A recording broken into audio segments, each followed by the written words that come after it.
Our next video blog comes from Phil. He's in London. He goes, "Hey Greg, a friend at university has asked me to do a shoot for her photography project. It's her final portfolio, so we need to have it done before May." Oh, Phil, I hope this is getting to you in time, man. I've never done one of these before, so I was wondering if you could give me the lowdown on how to eat, train, etc. in the week and the last days running up to the shoot, right up until the actual shoot itself. I really want to look my best, so your help would be much appreciated. Love the videos and blogs. All the best, Phil, London, the UK.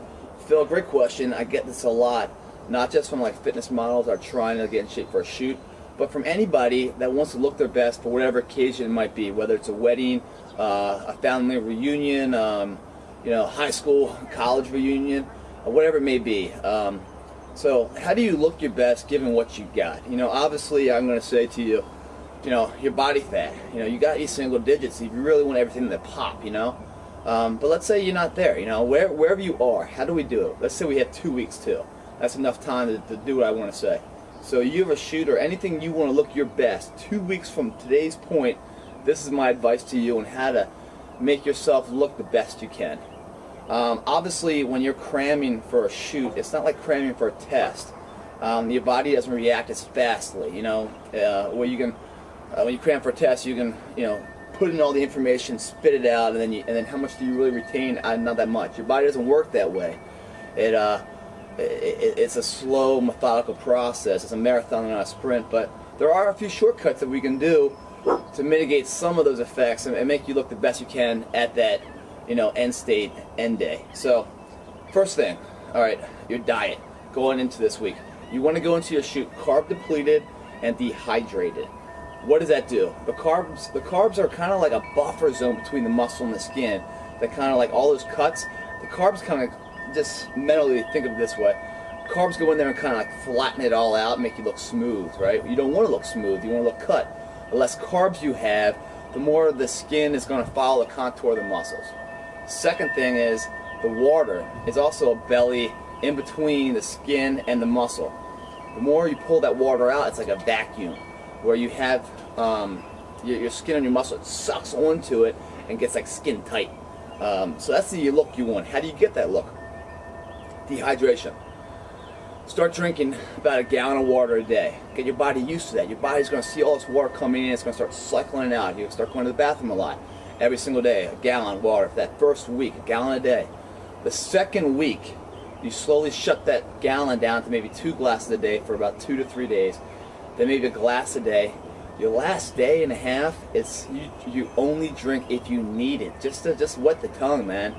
Again, this shoot, it's not about feeling good. It's about looking good, and they're polar opposites. The better the shoot, the picture, your cuts and everything else, usually correlates directly to the worse you feel. I know it sucks that way, but think in the long run. Once you're going to be going through a suck factor that unbelievable. You're going to be like a little bit of like hell on earth. But at the end of it all, after you finish that shoot, you can fill up all your nutrients and food and water back in your body, and you have these pictures that last a lifetime. Think of it that way. Keep your mind on the prize, past the pain of it all. Know that this pain is going to produce a picture that you can be proud of for the rest of your life. All right, so you start putting a lot of water in your body for that first week. Second week, shut it down. Maybe 2 glasses for the first couple days, and then cut down to a glass. Last 2 days, man, no water if you can. Just a little bit, just to get through it, What's going to happen is your body isn't going to catch up to the fact that you cut the water off. So your body's going to keep on cycling water out, By the time your body realizes there's not as much water coming in, it's already pissed it all out. It's naturally dehydrated itself already. So that combined with working out and sweating is going to get you to the water dehydration level you're going to need to shoot. Carbs. Whatever you're doing with carbs right now, just cut them out of your body. I mean, you're gonna lose your energy initially, but you pick it back up. I live on a very high protein, low carb diet always. Carbs are the one thing I do count every single day of my life, and I don't need them. I don't eat carbs. I don't want carbs. I have like energy drinks and stuff that give me that burst when I need it in the gym. Carbs for me is just something that I've learned to live without. It tastes good, but again, we're trying to satisfy what our body needs to fuel it. We're not trying to satisfy taste and an appetite. The hell with that, man. We're a machine trying to get to the next level. Carbs is something I found out that is an enemy of that state, and it deters those effects. Carb depletion, totally. So initially, cut it down as much as you can. Get rid of all your sugars, all your breads and pastas. They're a no-go, man. Forget about them. All lean meat, that's all you need. And towards the end of your shoot, man, 0 carbs. That last week, you should be putting no carbs in your body, man. It's going to really suck that skin and make all those muscles pop to give you that cut effect you really want.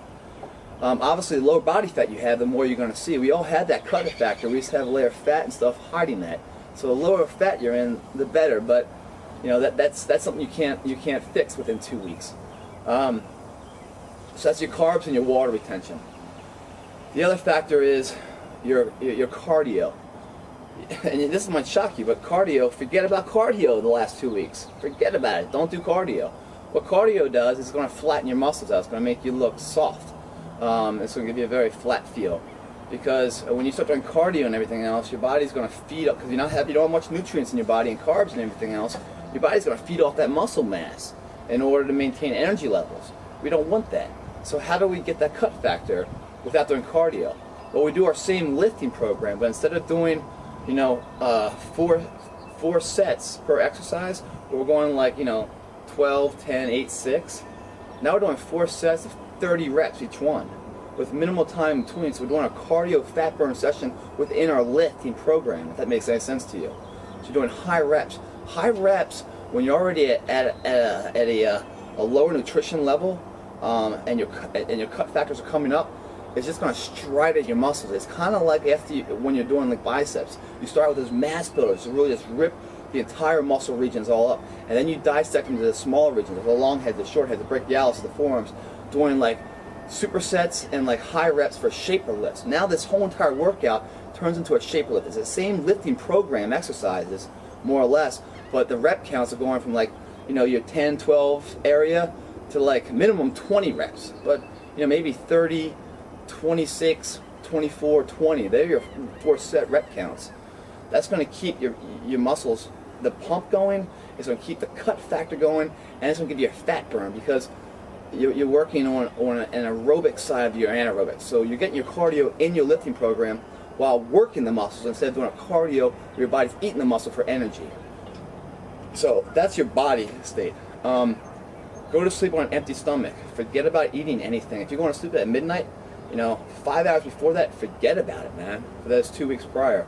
And the last 2 days, like when I go into a shoot, the last 2 days, I really don't eat anything solid, believe it or not. It's all liquid nutrition. Liquid nutrition kind of comes into your body absorbs it right away, and it comes out of your body right away. When you start eating food, it takes a little longer. It stays in you, gives you that little bit of a lethargic feel. We don't need that in this state, trying to get ready. We're trying to cram for the shoot. All liquid nutrition, protein shakes. If you want to put other nutrition in there, grab that food, man, put it in a blender, man, make it liquid style. It's going to help pass through your body faster, so it's not holding on to you, because we don't need that. We want to be totally depleted going to that shoot. Tanning is a huge aspect to it also. The more color you have when the light hits it, it lightens that part, but then all the cut levels, it makes more of a shadow effect in there. It gives you the illusion it's a deeper cut than it really is. So tanning is a huge element here. A lot of people go to tanning beds where they lay out and everything else. You know, if you're just doing this for one shoot and everything else, that's a great way to go. I don't do that because I'm shooting all the time. The more I'm in the sun and tanning beds, it causes adverse effects to your skin. You start wrinkling faster, and you can get, you know, sun cancer. So what I do is I always either do a spray tan, or I do all like self-tanning lotions. And those self-tanning lotions aren't like a long-term effect. They're solely for the shoot. Like I'll wake up that morning and I'll put all that tanning dye and everything else, make it a real nice dark color. Does it come off in your clothes a little bit? Yeah, it does. As soon as you take a shower, does it all come off? Yes. But the purpose is just to look good for the shoot. That's what we're trying to do. We're trying to capture a picture, a moment in time that lasts a lifetime, that we can be proud of. And we're trying to look the best we can. So tanning agents and stuff for me are the best way to go with it. That's a win-win. So that's your tanning, your water depletion, your carbs. So what we've broken down to is that you want to be totally dehydrated for the shoot. And that's the way you do it naturally. All these weight loss, these water pill, retention pills, I've never messed with that kind of stuff. Just because, you know, I like to learn my body, know how it works naturally. If I can learn how it works naturally once, then I can repeat that over and over and over again. When I start adding supplements in there, then it's taking the power away from me to control my body, because I'm relying on an external factor being a supplement. I don't like that mentality. I like to be able to control my own vehicle, you know. I'm in the driver's seat. So I've learned how to do it naturally, by naturally dehydrating myself and then carb depleting myself, and then when I work out the 2 weeks prior, it's no more cardio, guys. It's high rep sets of a lifting program that really is a fat burn and a stridation for your muscles for your workouts. And then get as tan as you can, man.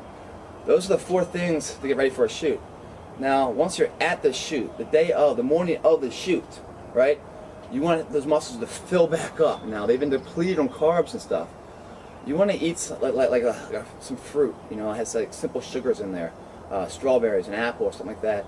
Those sugars, the morning of your shoot, is going to go to a hungered state muscle and blow it up. When that muscle blows up, on skin that's already tight to it, it's going to give you that total full feeling, right? Those simple sugars also is going to add vascularity to your blood, to your veins, because it hasn't had that sugar. Also, a glass of wine the night before can help too. But for me, 1 glass leads to 2 to 3, and you don't want to go that way. A glass of wine the night before, red wine, is really good for vascularity. So when you go into that shoot, the simple sugars in the morning gives you that fullness. The wine and also the sugar gives you that vascularity. You're going into the shoot, you're not drinking anything the day of the shoot, through the shoot, no water at all. Because your body now is in survival mode. So anything your body puts in, anything you put in your body won't let it out until more comes in, because it's holding on to everything. And when you're shooting, you don't want to hold on to anything. So don't put it in there. I know it sucks, but think past the shoot, how good those pictures are going to look. The simple sugars, though, will fill the muscle out, give you vascularity, give you about 6-8 hour window until your body's like, I can't take it anymore, I need to eat now, I need to get some water in me. You will have dreams of waterfalls where you're laying there underneath it drinking the entire Niagara Falls kind of idea. That's how dehydrated you're going to be. Your thirst is going to overwhelm your hunger. You can go without food, but your thirst at this state, you're going to be dying. So just know that going into it, accept it. When it comes, welcome it, saying it's okay. That just means I'm in the shape I need to be. I'm at that depleted level. It's going to make me look my best. Don't think of it as like, I can't deal with this anymore, I can't do it anymore, you know? You got to look past that, man. Nothing in life comes easy, and the things that are most desired upon to any third party take dedication and sacrifice. So know you're on the right track if you're feeling that way. So hopefully that answers your question, Phil, and I hope this gets to you in time, man. Good luck with your shoot. I'd love for you to send me some pictures to show you how, to see how it looks, man. I appreciate your email. The last point I want to say is that when you do a shoot, man, no matter how cut you are, if your face doesn't match it, it's worthless. Meaning, like, if you look as depressed as you feel in that shoot, even though your body's looking good because you're so depleted, mentally you're going to be drained. If you allow that mental image and what you're thinking to come across in your eyes and how you come across in that, you've ruined the picture. When I say working out's a mind-body thing, well, so is photography. It's a face and a body combined to make it work or not. If you're sitting there and you have a great body, but your face is like, you have this weird facial expression, that shot will never be used. So you always have to, so you want to go in the mirror and you want to flex or do whatever you want for post, find your good angles. Like for me, my left side is better than my right side, so I'm always trying to cheat to the left side to show the serratus on that side. Everyone has a little bit strong points and weak points. Find yours in the mirror prior to the shoot. So when you go in there, that mirror that you were looking at before is now the lens. And so you position yourself for that mirror so you get the best look for you, Also work on flexing, blowing all the air out of your body, and you're just like dying for air, but you still got a smile on your face, you're still happy, and you're thinking about something besides the shoot. If this shoot is for a wedding or something, or if it's for a competition, or be a little bit of an actor here, think, all right, in this situation, my body's all cut up and everything else, where am I? I just came off the volleyball courts, it was a hard game or something, and you're like, you had that determined look. Or you just won, so you had the exhilaration of victory, Changing that up mentally will provide different facial expressions that are very real to the third-party audience looking at the picture, which makes the picture believable now. That facial relax attitude, expression, combined with a killer physique, is out of this world, off the charts, and it's a winner. And it's something that you're going to frame, or someone's going to use for a cover, or an editorial portion that you're going to be proud of for the rest of your life. So the last 2 weeks is the hardest part of any shoot.